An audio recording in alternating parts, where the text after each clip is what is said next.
중국의 동부 지역에 희귀한 모소 대나무가 자라고 있다고 합니다. 이 모소 대나무는 굉장히 아주 울창한 대나무 숲을 이룰 정도로 키가 장대한 그러한 대나무에 속한다고 합니다.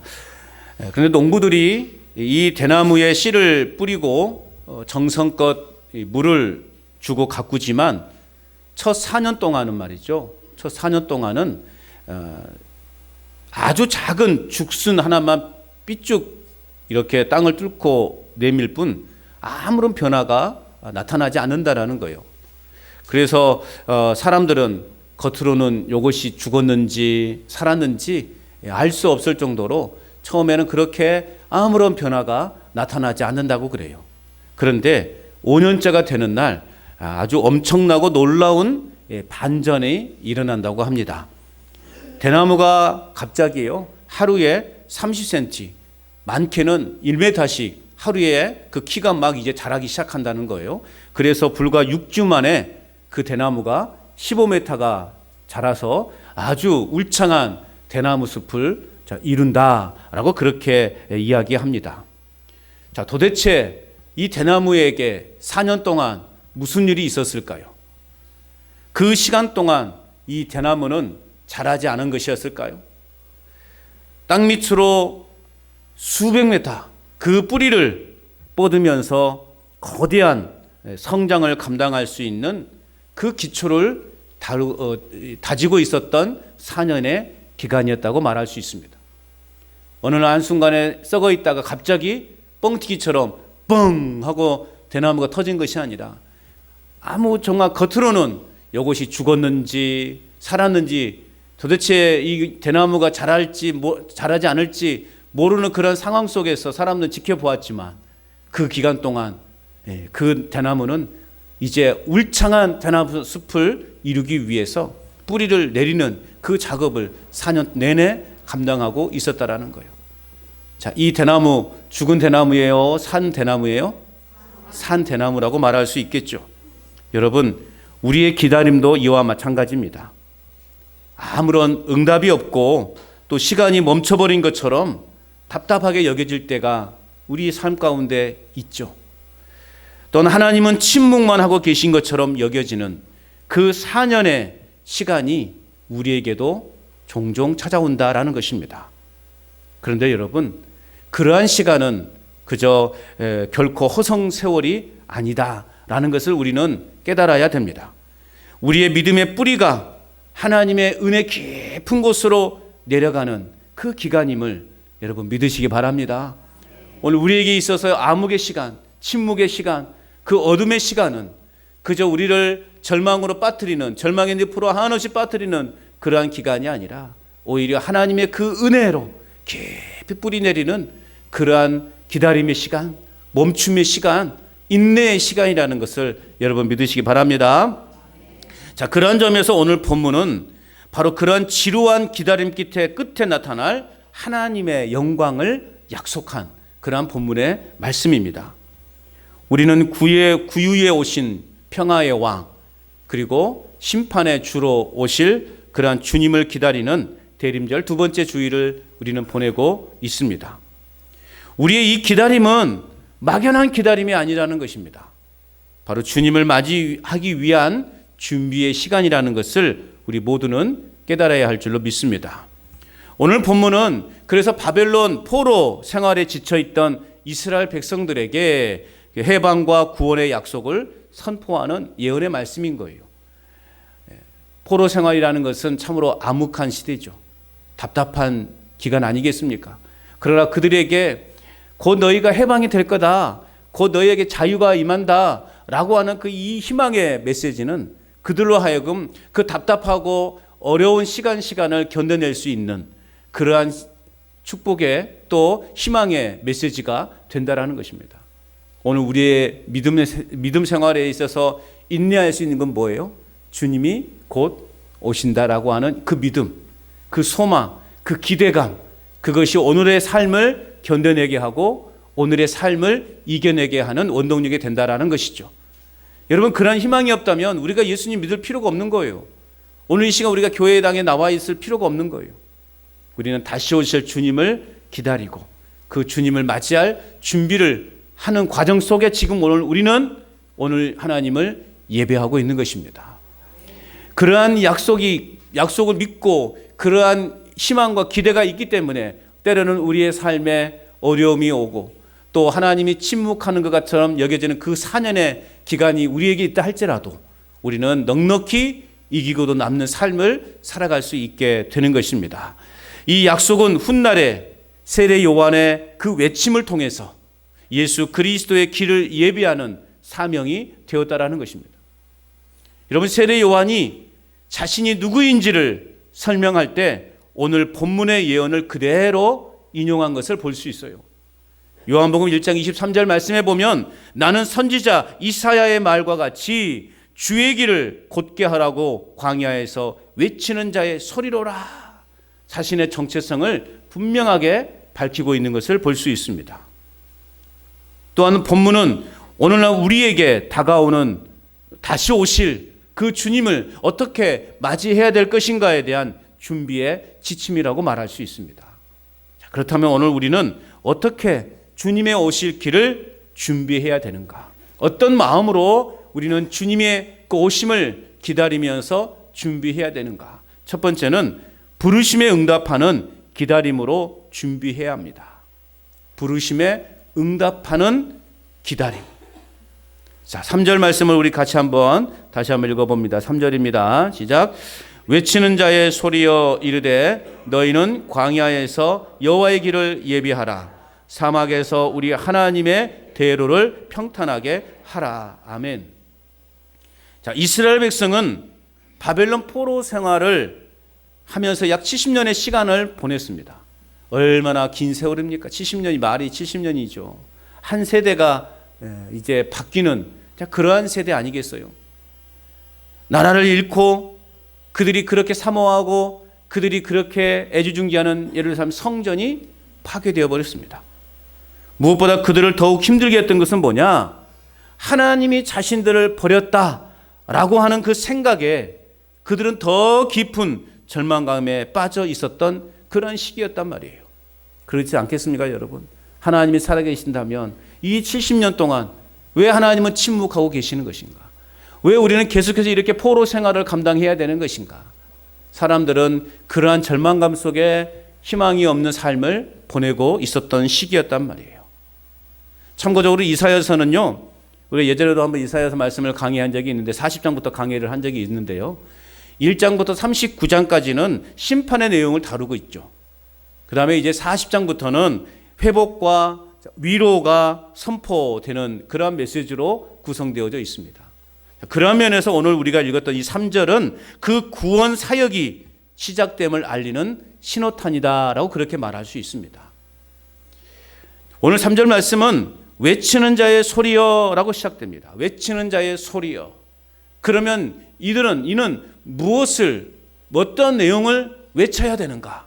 3절 말씀에도 보면 첫째는 너희는 광야에서 뭘 하라? 여호와의 길을 예비하라.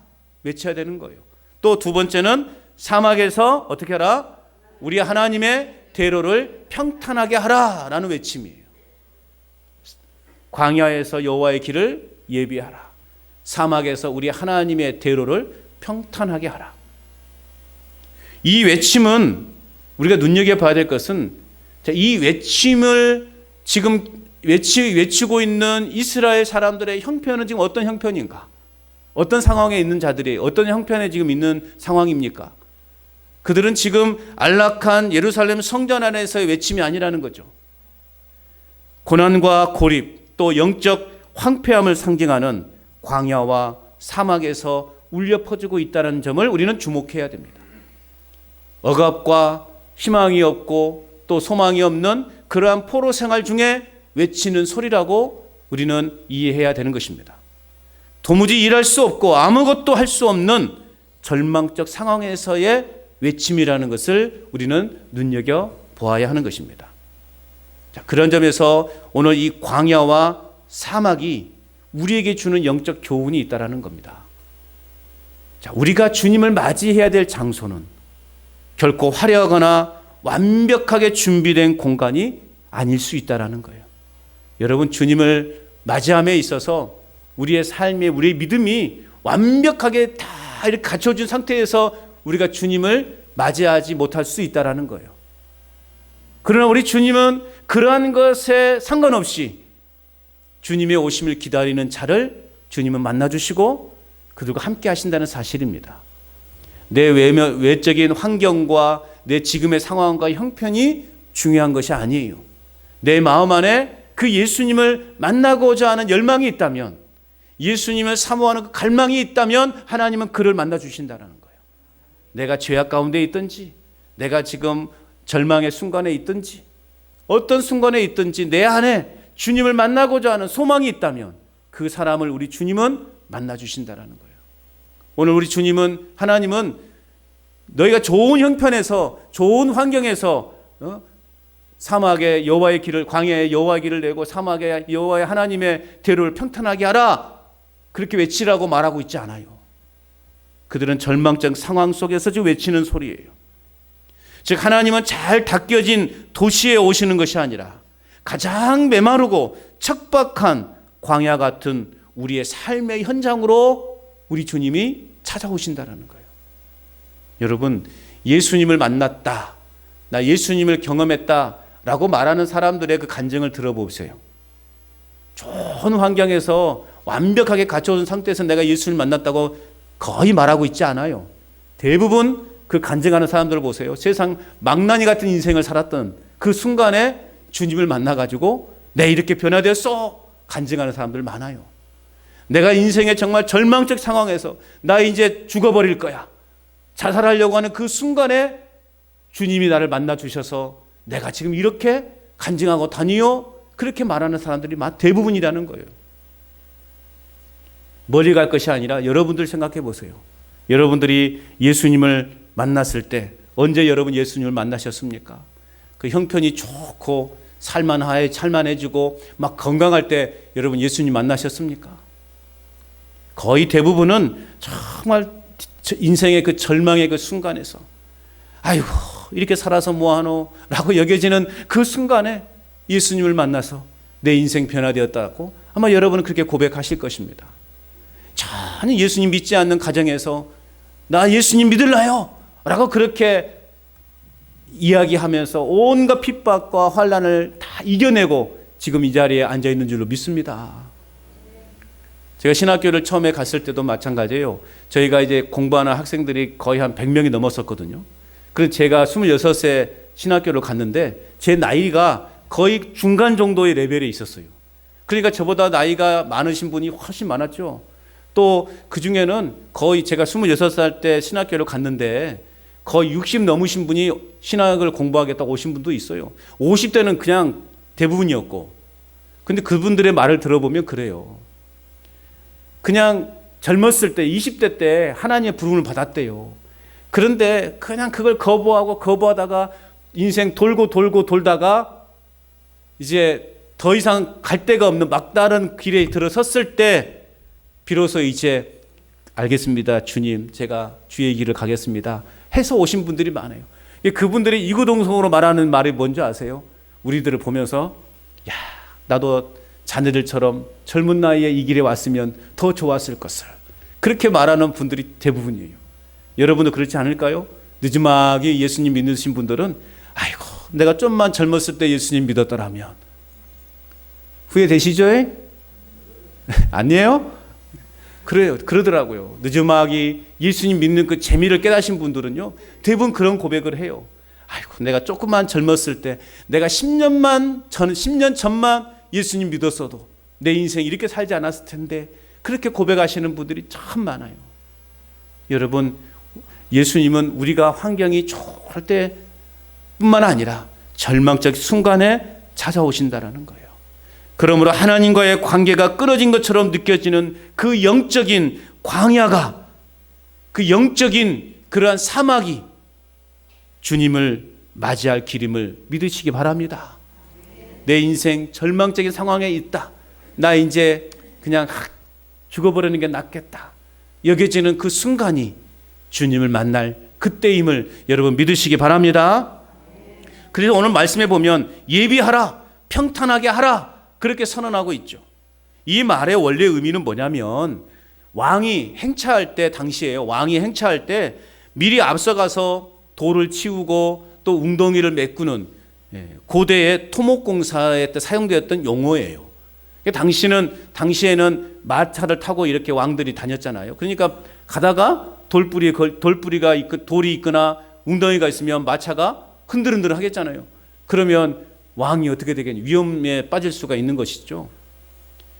자, 이는 무엇을 말하는가? 그래서 왕의 마차가 덜컹거리지 않도록 길을 닦는 행위, 그것이 오늘 예비하라, 평탄하게 하라 라고 하는 그러한 의미인 것입니다. 이는 무엇을 말하는 것인가? 결국 주님이 우리의 삶에 들어오시는데 방해가 되는 모든 영적 장애물을 치우라라는 것이거든요. 그럼 그 영적 장애물을 우리가 무엇으로 어떻게 치울 수 있느냐? 회개를 통해서 우리는 치울 수 있다라는 거예요. 또한 오늘 우리 주님은 우리에게 길을 예비하고 평탄하라라고 명령하고 있는데 이 명령은 뭐냐? 결국엔 믿을 수 없는 우리의 사명이라는 것입니다. 우리 개인의 구원을 넘어서 주님께서 다시 오셔서 이 땅에 평화를 심으실 때 이 땅의 모든 사람이 그 영광을 함께 누릴 수 있도록 그 영광을 함께 볼 수 있도록 예수님을 전하라 라고 하는 명령이기도 합니다. 예비하라, 평탄하게 하라 라고 하는 것은 오늘 이 마지막 때를 살아가는 저와 여러분에게 던져준 하나님의 명령이고 사명이라는 거예요. 평강의 왕으로 임하실 그 주님, 심판의 주님으로 임하실 그 주님, 그때 그 모든 백성이 그 주님 앞에서 엎드려 경배하는 그 날을 우리 모두가 함께 경험할 수 있도록 하기 위해서 우리는 부지런히 예수님의 복음을 전해야 된다라는 그 사명이 우리에게 주어졌다라는 것입니다. 비록 우리의 현재 삶의 환경이 아무리 광야와 같고 사막과 같을지라도 그 자리에서부터 여러분 오늘 우리는 그 주님을 맞이할 수 있도록 영적 토목공사를 잘 나가야 되는 것입니다. 불필요한 것들 장애물을 제거하고 내 마음이 더 하나님 앞에 겸손함으로 엎드리는 그러한 삶이 주님을 맞이할 준비라는 것입니다. 겉으로 보기에는 아무 변화가 없는 것 같지만 우리 내면에서는 가장 치열하고 위대한 길 닦기가 진행되고 있다는 사실을 여러분 믿으시기 바랍니다. 주님은 그렇게 준비된 자에게 찾아오시고 그렇게 준비된 자를 우리 주님은 만나주신다라는 것입니다. 그러므로 오늘 우리는 어떤 마음으로요? 부르심에 응답하는 기다림으로 주님 오실 길을 준비해 가야 되는 것입니다. 또한 오늘 우리는 어떻게 주님 오실 길을 준비해야 되는가? 두 번째는요, 장애물을 제거하는 기다림으로, 장애물을 제거하면서 우리는 주님의 오심을 기다려야 되는 겁니다. 4절 말씀이에요. 같이 읽어볼까요? 시작. 골짜기마다 도두어지며 산마다 언덕마다 낮아지며 고르지 아니한 곳이 평탄하게 되며 험한 곳이 평지가 될 것이오. 자, 주님의 길을 예비한다는 것은 뭐냐? 단순히 도로를 정비한다라는 의미가 아니에요. 우리의 영적인 태도와 내면의 상태를 바로잡는 작업, 바로 그것이 주님의 오심을 준비하는 과정이라는 것입니다. 그래서 오늘 우리가 읽었던 이 4절은요, 구체적인 방식을 우리에게 제공해 주고 있어요.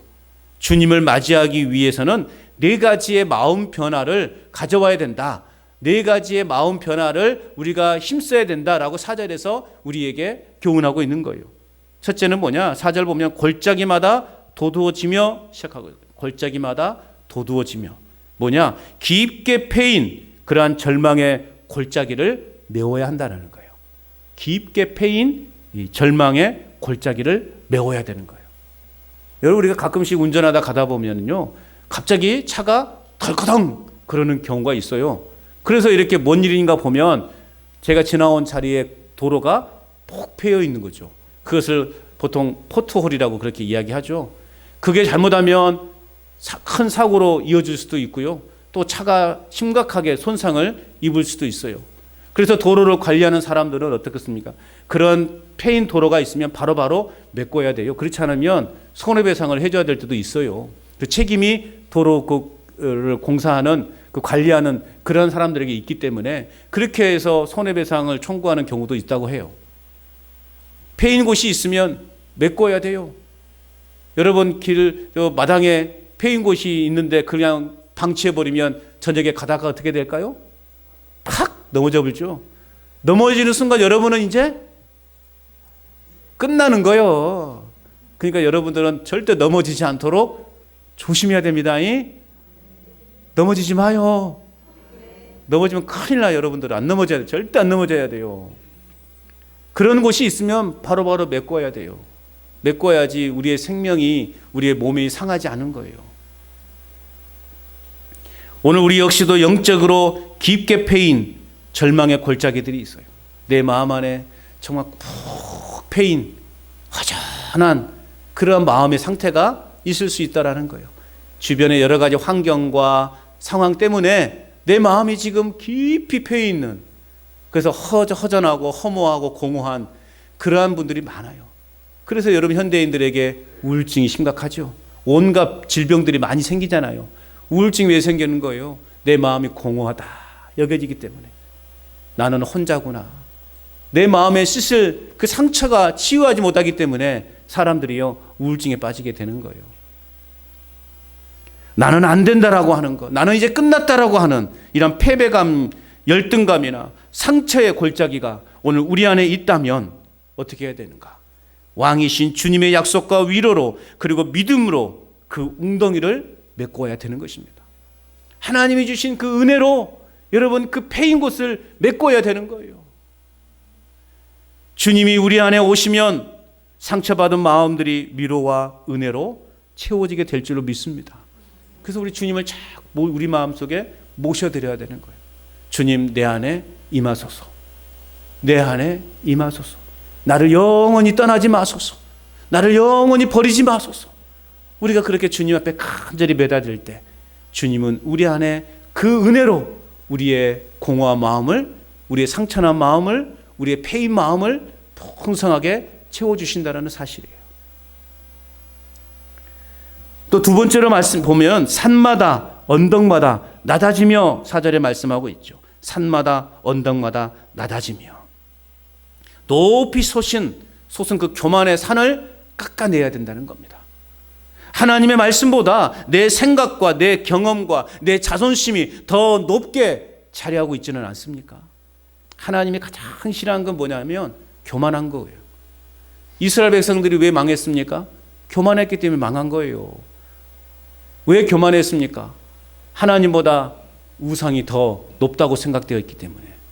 그런 것 때문에 결국 이스라엘이 망한 것 아닙니까? 왕이 오시는데요, 여러분 임금이 오시는데 거기에 뻣뻣하게 쳐들고 있으면 어떻게 될까요? 그 목은 목은 날아가는 거예요.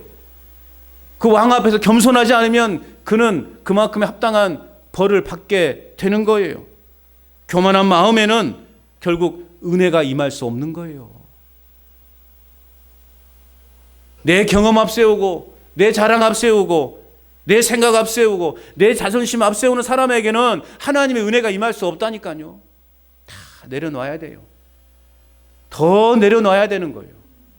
겸손히 나는 죄인입니다, 모든 것을 주님 앞에 내려놓습니다 라고 그렇게 고백할 때 능력의 주님이 우리 안에 임하실 줄로 믿습니다.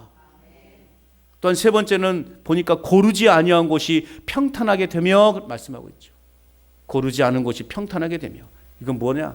구부러진 마음을 곧게 펴야 한다는 거예요. 거짓과 위선과 핑계대는 그러한 마음, 또 세상과 하나님 사이에서 양다리 걸치면서 그냥 여기저기 왔다리 갔다리 하는 그 비뚤어진 마음 상태, 그런 비뚤어진 마음 상태를 바로 세우라는 거예요. 양다리 걸치지 마세요. 아멘 안 하시네요. 양다리 걸치지 마세요. 하나님을 믿든지, 즉 천국에 가든지 지옥에 가든지 둘 중에 하나 택하라는 거예요. 성경은 천국, 지옥 양쪽 양다리 걸칠 수 없어요. 중간 지대는 없어요. 천국 가든지 지옥 가든지 여러분이 선택하시라고요. 뭐 선택하실랍니까? 네. 아직도 모르겠습니까? 내가 뭘 선택해야 될지? 뭐 선택하시겠어요? 할렐루야. 예. 그런 마음에, 비뚤어진 마음 상태에는요, 어떤 은혜도 임하지 못한다라는 거예요. 우리 마음이 삐딱해 있으면 그 어떤 말씀도 우리 안에 들어오지 못해요. 우리 마음이 삐딱해 있으면 어떤 말씀이, 은혜로운 말씀이 선포돼도 받아들이지 못해요. 구부러져 있는 철근을 펴기 위해서는 어떻게 하죠? 뜨거운 불에 확 달구잖아요. 그리고 깡깡깡 때려서 그 구부러진 철근을 펴잖아요. 우리의 이 삐뚤어진 마음을 어떻게 펼 수 있을까? 그래서 오늘 우리는 성령의 불을 사모하는 겁니다. 성령의 불로 내 삐뚤어진 마음을 녹여주셔서 주님을 향한 바른 믿음으로 갖게 하여 주시옵소서. 이렇게 우리는 기도해야 되는 거예요. 내 삐뚤어진 마음 상태로는 그 어떤 은혜도 받아 담을 수 없는 거예요. 매사가 부정적이에요. 모든 것이 부정적으로 보이는 거예요. 그런 사람에게는 늘 다툼이 일어나고 늘 싸움이 일어나고 그 사람 곁에는 사람이 없어요. 그러니까 외로운 거예요. 우리의 구부러져 있는 마음, 삐딱해져 있는 마음을 곧게 펴기 위해서 여러분 성령의 뜨거운 불을 사모하시기를 바랍니다. 성령의 불로 우리의 마음을 곧게 펴질 때 우리는 은혜의 자리로 비로소 나아갈 수 있게 되는 것입니다. 또 네 번째 보니까 험한 곳이 평지가 될 것이요, 그렇게 말하고 있어요. 거친 마음을 평탄하게 해야 됩니다. 작은 일에도 쉽게 분노하고 가족과 이웃에게 상처를 주는 그 울퉁불퉁한 혈기와 성품이 있다면 오늘 우리는 성령의 다스림을 받아서 우리의 마음이 온유한 삶으로 바뀌어야 되는 것입니다. 이는 진심 어린 회개를 통해서 경험할 수 있는 것입니다. 우리는 하나님 앞에, 하나님, 내 이 울퉁불퉁한 마음, 쉽게 분노하고 가족과 이웃들에게 상처 주고는 내 이 울퉁불퉁한 마음을 성령의 불로 녹여달라고, 평탄하게 해달라고 우리는 그렇게 기도해야 되는 것입니다. 그러므로 회개는 우리의 내면의 굴곡진 모습을 펴서 주님께서 편안하게 지나가실 수 있도록 평탄한 길을 마련하는 것이고 곧 주님을 맞이하는 길이다라는 것입니다. 우리 마음의 그 울퉁불퉁한 그 마음의 길을 아스팔트처럼 평탄하게 만들어줘야 돼요. 그러한 길을 주님이 우리 마음 가운데 오시는 것입니다. 여러분, 대림절 기간은 멍하니 기다리는 기간이 아니에요. 우리 마음속 광야의 길을 낼 뿐만 아니라 교만을 깎고 절망을 메우는 그러한 기간인 것입니다. 그렇게 준비된 마음의 대로를 통해서 치유와 회복의 왕이신 예수님께서 거침없이 우리의 삶 가운데로 임하게 될 줄로 믿습니다. 끝으로 우리가 어떻게 주님의 오실 길을 준비해야 되는가? 세 번째는요, 약속함을 확신하면서 우리는 기다림으로 준비해야 됩니다. 하나님의 약속은 변함이 없다라는 사실이에요. 그 약속을 확신하면서 우리는 다시 오실 주님을 기다리는 신앙을 가져야 되는 것입니다. 우리가 회개로 주님의 길을 예비했을 때 얻게 되는 궁극적인 결과, 5절에 말씀하고 있죠. 5절 같이 읽어봅니다. 시작. 여호와의 영광이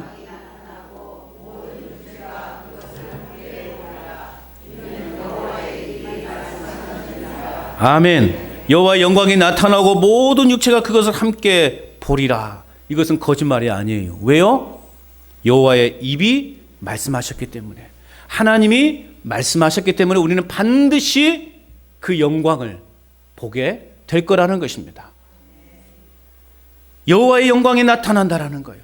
포로기 기간 동안 이스라엘은 하나님의 영광이 떠났다라고 여겨졌어요. 그러나 이제 그 영광이 다시 돌아올 거라고 오늘 본문은 우리에게 명령하고 있습니다.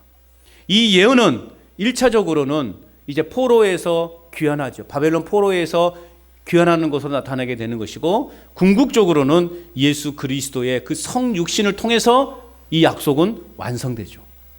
그래서 요한복음 1장 14절 말씀하고 있죠. 말씀이 육신이 되어 우리 가운데 거하심에 우리가 그의 영광을 보니, 우리가 그의 영광을 보니, 그 영광이 어떤 거예요? 아버지의 독생자의 영광이요, 은혜와 진리가 충만하더라.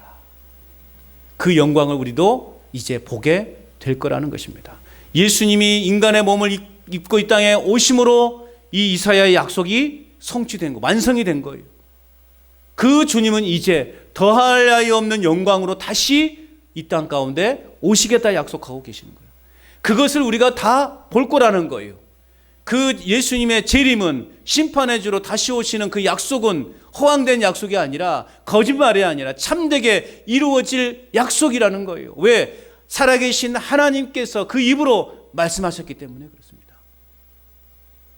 또한 어떠한 결과가 선포됩니까? 모든 육체가 보게 될 것입니다.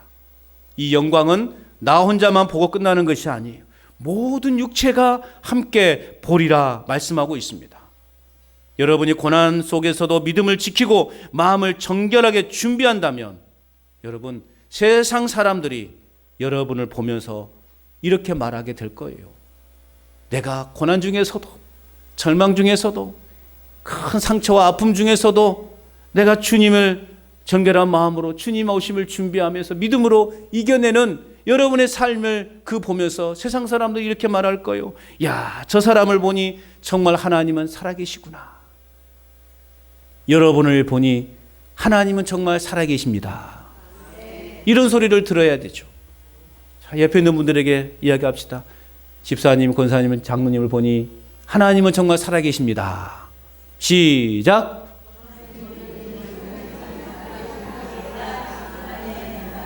여러분, 그렇게 우리가 고백해야 되지 않겠어요?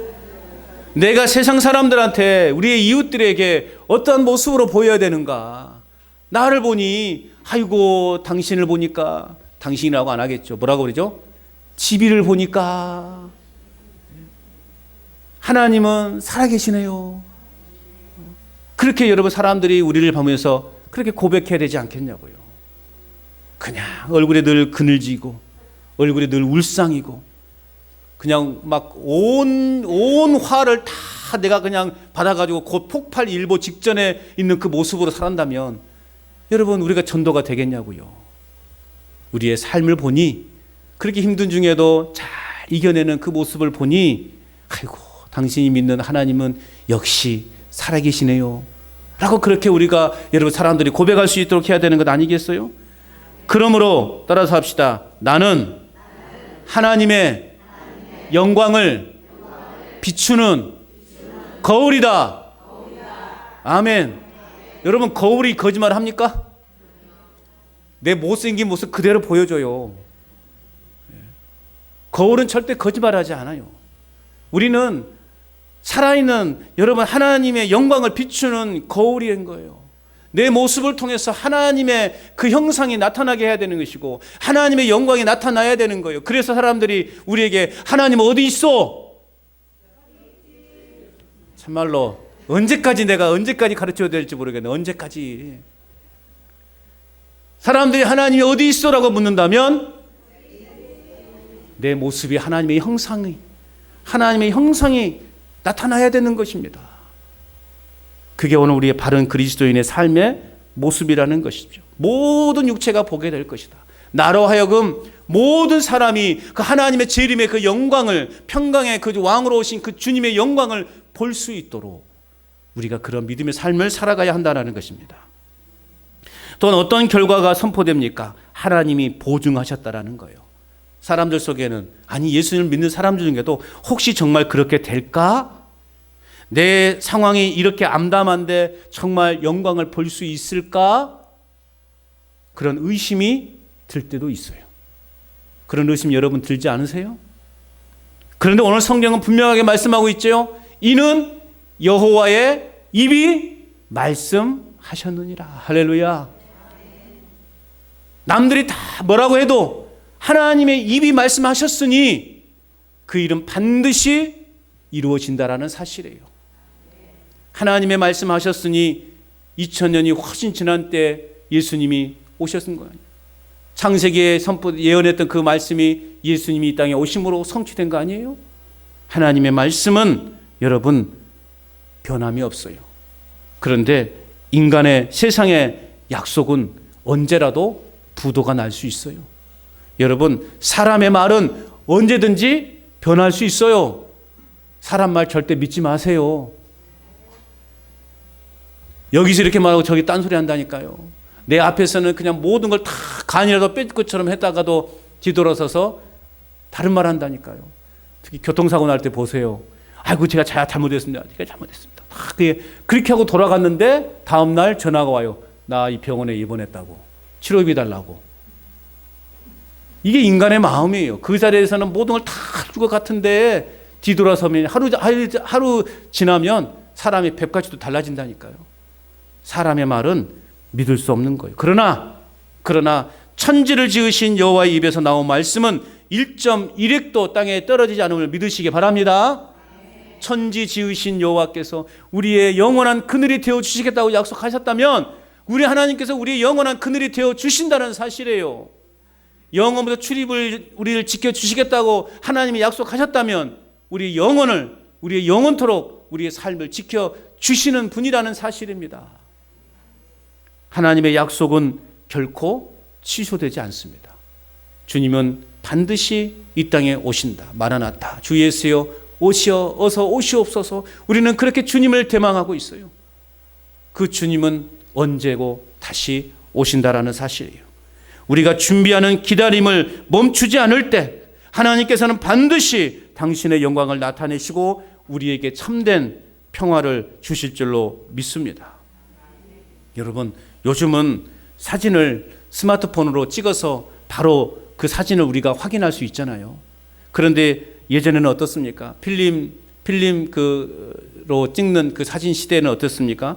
사진을 찍으면 반드시 어느 곳을 통과해야 되냐면 암실. 이 암실이라고 하는 캄캄한 방에 들어가야 돼요. 그래서 필름이 인화지에 잘 맺히기 위해서는 빛이 전혀 들어오지 않는 그곳에서 독한 약품의 물에 잠겨서 이제 그 사진을 이렇게 인화하는 그 기다림이 필수적이죠. 답답하다고 빨리 사진을 보고 싶다고 해서 문을 팍 열어버리면 어떻게 될까요? 문을 팍 열어버리면 빛이 들어오는 순간 여러분 그 사진은 하얗게 타버려서 못 쓰게 된다고 합니다. 가장 아름답고 선명한 사진을 얻기 위해서는 정해진 시간 동안 그 어둠이라고 하는 것, 이 어둠이라고 하는 시간을 거쳐야 되는 것입니다. 우리 인생도 설명할 수 없는 어두운 터널, 영적 암실의 기간이 찾아올 수 있다는 거예요. 어쩌면 지금 내가 걷는 이 삶이 영적 어둠의 터널을 지나고 있는 삶일 수도 있어요. 깜깜한 그러한 하나의 그 빛도 들어오지 않는, 하나님은 안 계신 것 같고 약품 냄새처럼 고난이 내 코를 찌르는 그러한 암담한 현실을 지금 걷고 있는 분도 계실 수도 있어요. 하지만 여러분, 하나님은 이 어둠의 시간을 통해서 우리 영혼에 예수 그리스도의 형상이 선명하게 맺히게 하실 줄로 믿습니다. 우리의 어둠은 결코 어둠으로 끝나는 것이 아니라 그 어둠의 인생 속에서 예수님이라고 하는 그분의 그 형상을 볼 수 있게끔 예수님의 형상으로 다시 우리의 삶을 빚어가게 하시는 하나님의 연단의 과정으로 우리가 믿을 수 있다면 우리는 더 훌륭하고 더 멋진 하나님의 사람으로 살아갈 수 있다라는 것입니다. 기다림은 우리를 하나님의 걸작품으로 현상해내는 필수적인 과정이라는 것을 우리는 기억해야 되는 것입니다. 그러므로 여러분, 우리는 이 한 주간도 이 말씀에 순종하여서 마음의 길을 닦을 때 반드시 기필코 하나님의 영광이 여러분의 삶 속에 임하게 될 줄로 믿습니다. 그 영광을 보는 그날까지 여러분 거룩한 준비를 멈추지 않는 저와 여러분의 삶이 될 수 있기를 주님의 이름으로 축원합니다.